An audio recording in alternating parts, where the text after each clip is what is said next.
বিসমিল্লাহির রহমানির রাহিম। হিজরি ৫৫৭ সালের এক রাতের ঘটনা। সুলতান নুরুদ্দিন জানকী রহমতুল্লাহ তাহাজ্জুদ ও দীর্ঘ মোনাজাতের পর ঘুমিয়ে পড়েছেন। চারিদিক নীরব নিস্তব্ধ, কোথাও কোনো সাড়া শব্দ নেই। এমতাবস্থায় হঠাৎ তিনি স্বপ্নে দেখলেন স্বয়ং রাসূল সাল্লাল্লাহু আলাইহি ওয়াসাল্লাম তার কামরায় উপস্থিত।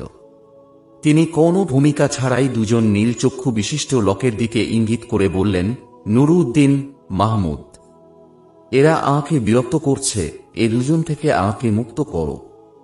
এই ভয়াবহ স্বপ্ন দেখে নুরুদ্দিন জানকী রহমতুল্লাহ অত্যন্ত ভীত সন্ত্রস্ত হয়ে ঘুম থেকে জাগ্রত হলেন এবং কিংকর্তব্যবিমূঢ় হয়ে গোটা কক্ষময় পায়চারি করতে লাগলেন। সাথে সাথে তার মাথায় বিভিন্ন প্রকার চিন্তা ঘুরপাক খেতে লাগল। হৃদয় রাজ্যে ভিড় জমাল হাজারো রকমের প্রশ্ন।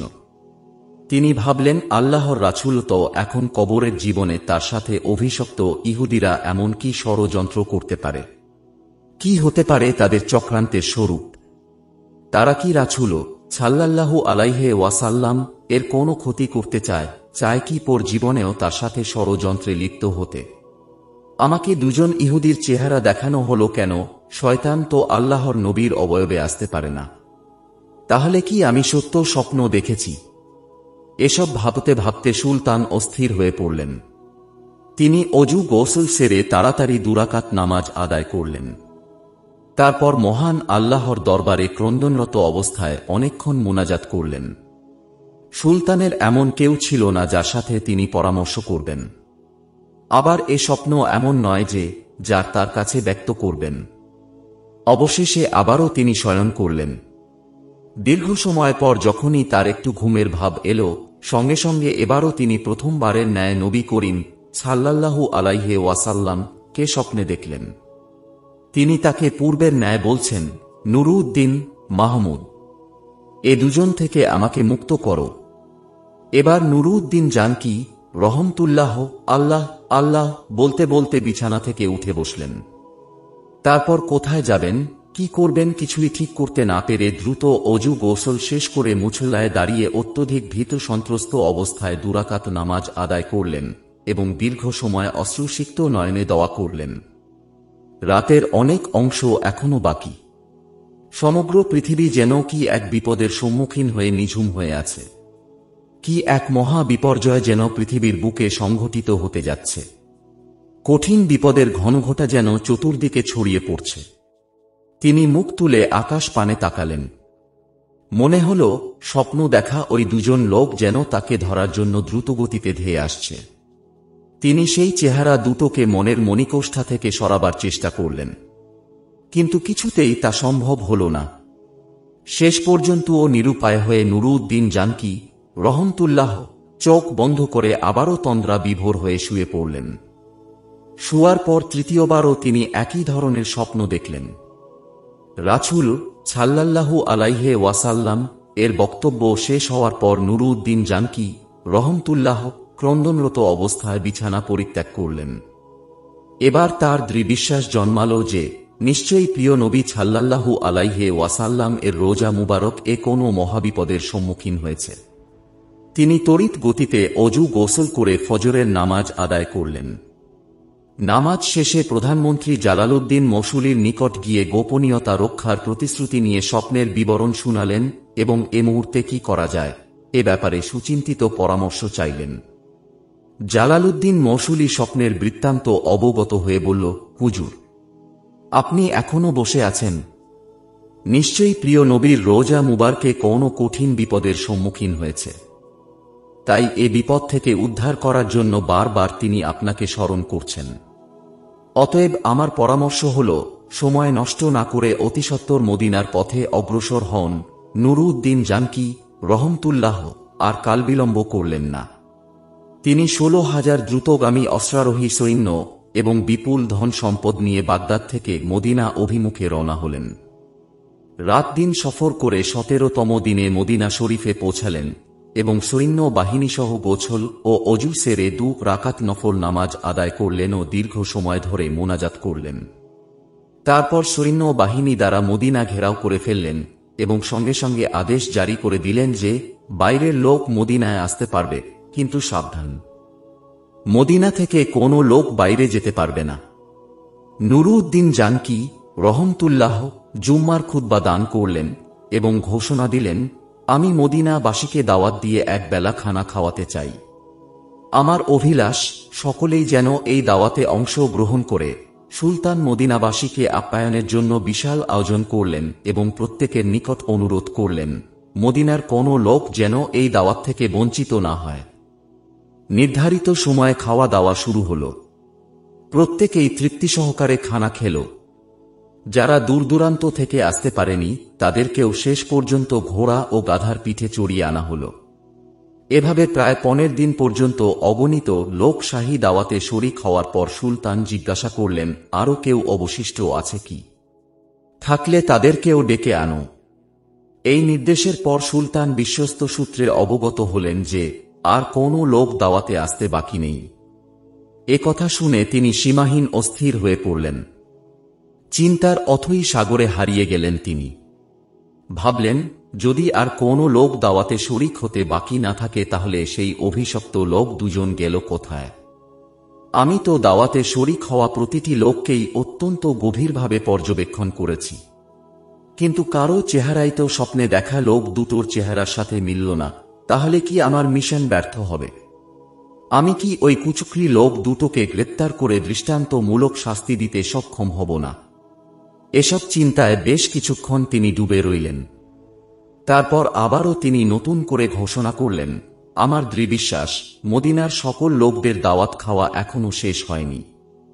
অতএব সবাইকে আবারও অনুরোধ করা যাচ্ছে, যারা এখনো আসেনি তাদেরকে যেন অনুসন্ধান করে দাওয়াতে শরিক করা হয়।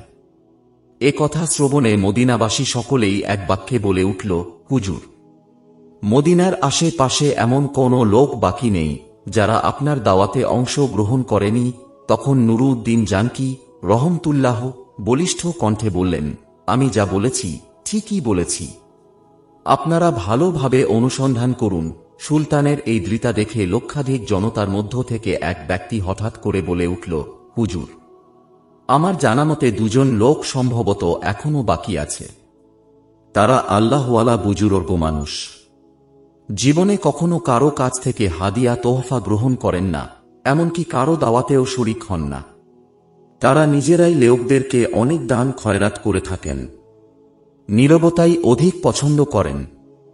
লোক সমাজে উপস্থিত হওয়া মোটেও ভালোবাসেন না। লোকটির বক্তব্য শুনে সুলতানের চেহারায় একটি বিদ্যুৎ চমক খেলে গেল। তিনি কাল বিলম্ব না করে কয়েকজন লোক সহকারে ওই লোক দুটোর আবাসস্থলে উপস্থিত হলেন। তিনি দেখলেন এ তো সেই দুজন যাদেরকে স্বপ্নে দেখানো হয়েছিল। তাদেরকে দেখে সুলতানের দুচোখ রক্তবর্ণ ধারণ করল। তিনি জিজ্ঞাসা করলেন, কে তোমরা? কোথা থেকে এসেছ? তোমরা সুলতানের দাওয়াতে শরিক হলে না কেন? লোক দুটো নিজের পরিচয় গোপন করে বলল, আমরা মুসাফির, হজের উদ্দেশ্যও এসেছিলাম। হজ কার্য সমাধান করে জিয়ারতের নিয়তে রওজা শরীফে এসেছি, কিন্তু প্রিয় নবী সাল্লাল্লাহু আলাইহি ওয়াসাল্লাম এর প্রেমে আত্মহারা হয়ে ফিরে যেতে মনে চাইল না। তাই বাকি জীবন রোজার পাশে কাটিয়ে দেওয়ার নিয়তেই এখানে রয়ে গেছি। আমরা কারো দাওয়াত গ্রহণ করি না। এক আল্লাহর উপরই আমাদের পূর্ণ আস্থা। আমরা তারই উপর নির্ভরশীল। এবাদত, বন্দেগী ও পরকালের চিন্তায় বিভোর থাকাই আমাদের কাজ। কুরআন তিলাওয়াত, নফল নামাজ ও অজিফা পাঠেই আমাদের সময় শেষ হয়ে যায়। সুতরাং দাওয়াত খাওয়ার সময়টা কোথায়? উপস্থিত জনগণ তাদের পক্ষ হয়ে বলল যে, হুজুর, এরা দীর্ঘদিন যাবৎ এখানে অবস্থান করছে। এদের মতো ভালো লোক আর হয় না। সব সময় দরিদ্র, এতিম ও অসহায় লোকদের প্রচুর পরিমাণে সাহায্য করে। তাদের দানের উপর অত্র লোকদের প্রচুর পরিমাণে জীবিকা নির্ভর করে। নুরউদ্দিন জানকি রহমতুল্লাহ লোকদের কথা শুনে লোক দুটোর প্রতি পুনরায় গভীর দৃষ্টিতে তাকালেন। অত্যন্ত সূক্ষ্মভাবে তাদের পা থেকে মাথা পর্যন্ত পর্যবেক্ষণ করলেন। এতে আবারও তিনি নিশ্চিত হলেন এরা তারাই যাদেরকে তিনি স্বপ্নে দেখেছিলেন। এবার সুলতান জলদ গম্ভীর স্বরে তাদেরকে বললেন, সত্য কথা বলো। তোমরা কে? কেন, কি উদ্দেশ্যে এখানে থাকছ? এবারও তারা পূর্বের কথা পুনরাবৃত্তি করে বলল, আমরা পশ্চিম দেশ থেকে পবিত্র হজ পালনের জন্য এখানে এসেছি। রাসূল সাল্লাল্লাহু আলাইহি ওয়াসাল্লাম এর নৈকট্য লাভই আমাদের একমাত্র লক্ষ্য। এ উদ্দেশ্যেই আমরা এখানে অবস্থান করছি। সুলতান এবার কারো কথায় কান না দিয়ে তাদেরকে সেখানে আটক রাখার নির্দেশ দিলেন। অতঃপর স্বয়ং তাদের থাকার জায়গায় গিয়ে খুব ভালো করে অনুসন্ধান চালালেন। সেখানে অনেক মাল সম্পদ পাওয়া গেল বহু দুর্লভ কিতাবপত্র, কিন্তু এমন কোনো জিনিস পাওয়া গেল না যার দ্বারা স্বপ্নের বিষয়ে কোনো প্রকার সহায়তা হয়। নুরউদ্দিন জানকী রহমতুল্লাহ অত্যধিক পেরেশান, অস্থির। এখনও রহস্য উদ্ঘাটন করতে না পারায় তিনি সীমাহীন চিন্তিত। এদিকে মদিনায় বহু লোক তাদের জন্য সুপারিশ করছে। তারা আবারও বলছে, হুজুর, এরা নেককার বুজুর্গ লোক, দিনভর রোজা রাখেন, রাতের অধিকাংশ সময় ইবাদত বন্দেগীতে কাটিয়ে দেন, 5 ওয়াক্ত নামাজি রোজা শরীফের নিকটে এসে আদায় করেন, প্রতিদিন নিয়মিত জান্নাতুল বাকি জিয়ারত করতে যান, প্রতি শনিবার মসজিদুল কোবাতে গমন করেন, কেউ কিছু চাইলে খালি হাতে ফিরিয়ে দেন না। সুলতান তাদের অবস্থা শুনে সীমাহীন আশ্চর্য বোধ করলেন। তথাপি তিনি হাল ছাড়ছেন না। কক্ষের অংশে অনুসন্ধানী দৃষ্টি ফিরিয়ে যাচ্ছেন। ঘরের প্রতিটি বস্তুকে গভীরভাবে পর্যবেক্ষণ করছেন, কিন্তু সন্দেহ করার মতো কিছুই তিনি পাচ্ছেন না। নুরউদ্দিন জানকী রহমতুল্লাহ এক পর্যায়ে সঙ্গীদের বললেন, আচ্ছা, তাদের নামাজের মুসাল্লাটা একটু উঠাও দেখি। সঙ্গীরা নির্দেশ পালন করল। নামাজের মুসাল্লাটি বিছানো ছিল একটি চাটাইয়ের উপর। সুলতান আবার নির্দেশ দিলেন, চাটাইটিও সরিয়ে ফেলো। চাটাই সরানোর পর দেখা গেল একখানা বিশাল পাথর। সুলতানের নির্দেশে তাও সরানো হল। এবার পাওয়া গেল এমন একটি সুড়ঙ্গ পথ যা বহুদূর পর্যন্ত চলে গেছে, এমনকি তা পৌঁছে গেছে রোজা শরীফের অতি সন্নিকটে। এ দৃশ্য অবলোকন করা মাত্র নুরউদ্দিন জানকী রহমতুল্লাহ বিজলি আহতের ন্যায় চমকে উঠলেন। অস্থিরতার কালো মেঘ ছেয়ে যায় তার সমস্ত হৃদয় আকাশে। ক্রোধে লাল হয়ে যায় গোটা মুখমণ্ডল। অবশেষে লোক দুটোকে লক্ষ্য করে ক্ষিপ্ত ক্রুদ্ধ সিংহের ন্যায় গর্জন করে ঝাঁঝালো কণ্ঠে বললেন, তোমরা পরিষ্কার ভাষায় সত্যি কথাটা খুলে বলো, নইলে এক্ষুনি তোমাদের যন্ত্রণাদায়ক শাস্তির সম্মুখীন হতে হবে। বলো, তোমরা কে? তোমাদের আসল পরিচয় কি? কারা, কি উদ্দেশ্যে তোমাদেরকে এখানে পাঠিয়েছে? সুলতানের কথায় তারা ঘাবড়ে গেল। কঠিন বিপদ সামনে দেখে আসল পরিচয় প্রকাশ করে বলল, আমরা ইহুদি। দীর্ঘদিন যাবত আমাদেরকে মুসল শহরের ইহুদিরা সুদক্ষ কর্মী দ্বারা প্রশিক্ষণ দিয়ে প্রচুর অর্থ সহকারে এখানে পাঠিয়েছে। আমাদেরকে এজন্য পাঠানো হয়েছে যে আমরা যেন কোনো উপায়ে মুহাম্মদ সাল্লাল্লাহু আলাইহি ওয়াসাল্লাম এর শবদেহ বের করে ইউরোপীয় ইহুদিদের হাতে হস্তান্তর করি। এই দুরূহ কাজে সফল হলে তারা আমাদেরকে আরও ধন সম্পদ দিবে বলে প্রতিশ্রুতি দিয়েছে। সুলতান বললেন, তোমরা তোমাদের পরিকল্পনা বাস্তবায়নের জন্য কি পদ্ধতি অবলম্বন করেছিলে? কিভাবে তোমরা কাজ করতে? তারা বলল, আমাদের নিয়মিত কাজ ছিল রাত গভীর হলে অল্প পরিমাণ সুড়ঙ্গ খনন করা এবং সাথে ওই মাটিগুলো চামড়ার মশকে ভর্তি করে অতি সন্তর্পণে মদিনার বাইরে নিয়ে ফেলে আসা। আজ দীর্ঘ 3 বৎসর যাবৎ এ মহাপরিকল্পনা বাস্তবায়নের কাজে আমরা অনবরত ব্যস্ত আছি। যে সময় আমরা রোজা মুবারকের নিকট পৌঁছে গেলাম এবং সিদ্ধান্ত গ্রহণ করলাম যে 1 সপ্তাহের মধ্যে বিশ্ব নবীর লাশ বের করে নিয়ে যাব, ঠিক সে সময় ধরে আমাদের মনে হল আকাশ যেন ভেঙে টুকরো টুকরো হয়ে যাচ্ছে, জমিন যেন প্রচণ্ড ভূমিকম্পে থরথর করে কাঁপছে, যেন সমগ্র পৃথিবী জুড়ে মহাপ্রলয় সংঘটিত হচ্ছে। অবস্থা এতটাই শোচনীয় রূপ ধারণ করল, মনে হল সুড়ঙ্গের ভিতরেই যেন আমরা সমাধিস্থ হয়ে পড়ব। এ অবস্থা প্রত্যক্ষ করে ভীত সন্ত্রস্ত হয়ে আমরা কাজ বন্ধ করে রেখেছি। তাদের বক্তব্যে সুলতানের নিকট সবকিছুই পরিষ্কার হয়ে গেল। তাই তিনি লোক দুটোকে নজিরবিহীন শাস্তি দেয়ার ব্যবস্থা গ্রহণ করলেন, যাতে ভবিষ্যতে কেউ আর এমন দুঃসাহস দেখাতে না পারে। তিনি মসজিদ হতে অর্ধ মাইল দূরে একটি বিশাল ময়দানে 20 হাত উঁচু একটি কাঠের মঞ্চ তৈরি করলেন। সাথে সাথে সংবাদ পাঠিয়ে মদিনা ও মদিনার আশেপাশের লোকদেরকে উক্ত ময়দানে হাজির হওয়ার নির্দেশ প্রদান করলেন। নির্ধারিত সময়ে লক্ষ লক্ষ লোক উক্ত মাঠে সমবেত হল। সুলতান নুরউদ্দিন জানকী রহমতুল্লাহ অপরাধী লোক দুটোকে লৌহ শিকলে আবদ্ধ করে মঞ্চের উপর বসালেন। তারপর বিশাল জনসমুদ্রের মাঝে তাদের হীন চক্রান্ত ও ঘৃণ্য তৎপরতার কথা উল্লেখ করলেন। সুলতান নুরউদ্দিন জানকী রহমতুল্লাহ এর বক্তব্য শ্রবণ করে লোকজন বিস্ময়ে হতবাক হয়ে গেল। তারা এ ঘৃণ্য ষড়যন্ত্রের দৃষ্টান্তমূলক শাস্তি দাবি করল। সুলতান বললেন, হ্যাঁ, এদের শাস্তি দৃষ্টান্তমূলকই হবে।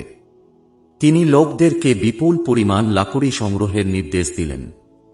তারপর লক্ষ জনতার সামনে সেই ইহুদি দুটোকে মঞ্চের নিম্নভাগে আগুন লাগিয়ে পুড়ে ভস্ম করে ফেলেন। কোনো কোনো বর্ণনায় আছে সেই আগুন নাকি দীর্ঘ 11 দিন পর্যন্ত জ্বলছিল। অতঃপর তিনি বিপুল পরিমাণ অর্থ ব্যয় করে 1000 মণ সীসা গলিয়ে রোজা শরীফের চতুষ্পার্শ্বে মজবুত প্রাচীর নির্মাণ করে দেন, যেন ভবিষ্যতে আর কেউ প্রিয় নবীজির কবর পর্যন্ত পৌঁছাতে সক্ষম না হয়।